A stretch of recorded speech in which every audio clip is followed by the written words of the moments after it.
Ashama akkam jirtu daawwattoonni martu hordoftoonni Paris Tube hunduu nagaa jirtu? Nuti nagaa jecha nagaa sin geessinu nagaan sinnumu nuti sin waakkannu. Kan as dhaabachaa jiru ana Marsan Kabaa fi ani Moonet Kabaadha. Mata duree walaloo keenyaa nagaa kan jedhudha. Nagaan keenyaa ga'u hordoftoota mara nagaan hin bitamu hubadhaa yaa jira. Argannoon isaan jiru harka saayintistii burqaansaa tokkicha Kiristoos biraati. Burqaansaa tokkicha Kiristoos biraati. Piraayim Ministeerii yookiis pirezidaantii biyyaa miti. Kan eegu nagaa biyyaa maddiif burqaan nagaa Yesuus abbaa kiyya. Nagaa biyya lafaa isa akka burree gabaadhaa barbaannee hin binnu akka surree. Jireenya urgeessuuf shittoon gatii jabaa nagaan hin bitamu hin jiru soo gabaa. Dhaloonni waan beekne duroomuuf wal saama nagaan hin saamamu gooftaadhaan kennama. Qaaliin gatii jabaa eessattuu hin argamne Awurooppaaf Chaanaan takkaallee hin oomishne. Gonkumaa hin jiruum eessallee warshaansaa argachuu kan fedheef gooftaadha maddisaa. Biyyi lafaa yoomuu waan feeteen sirbitu qarshiin siree malee hirriba hin bitu. Namni nagaan qabne hirriba eessaa fida kan gaaroo irra ciisee hirribnoo sadidha. Nagaan kan Kiristoos miti akka lafaa nagaan biyya lafaa ni badanii hafa.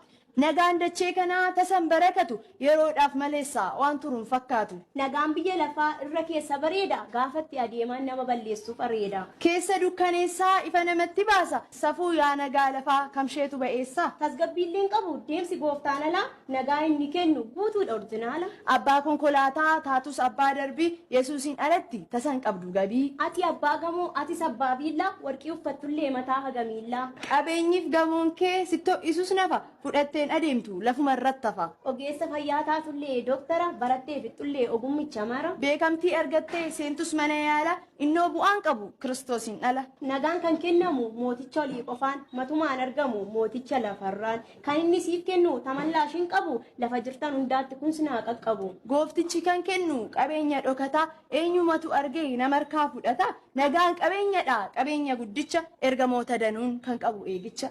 Kan biyya lafaallee fakkeessaadhaaf burree yeroodhaaf mul'ate ni badata akka ture. Nagaan gooftaa garuu miti akka kanaa kan bara baraati faallaa isa sanaa. Gatiinsaa hammana jedheen safaramu tilmaamaan dubbachuuf hammisaan beekamu. Yeroon isaa hin ga'u egaa shallaguufu nagaa Kiristoosiin biraatii nuuf dhufu. Waan nu keessa jiru afaaniin baafanna nuuf deebisaa daawwattoota meewaas hin gaafanna. Isa kiiloon dhibbaas kan kiiloon 20 hundumaadhaaf kenna akka waan dirqamaa. Furmaata wallaallee oliif gadi ilaallu Yesuus abbaa keenya nagaa kan nuuf hiru. Beektonni addunyaa hagam qaroomanis gurguruudhaaf bituuf hagam duroomanis. Tokkicha Yesuusiin alan jiru nagaanis bituu kan fedheef Yesuusi burqaanis. Riferaal ispeeshaal dooktara kan hin gaafanne birrii Xiquur Ambassaa miti Yihudaa Ambassaa dhafuriin isan gituun madaalu humnii fi gitilli. Ol kaatee kan teessu lafa yaadde geessu yoo qabaatte qofaa nagaa olii dhufaa madda isaa barbaannaa Kiristoosiin qofaa.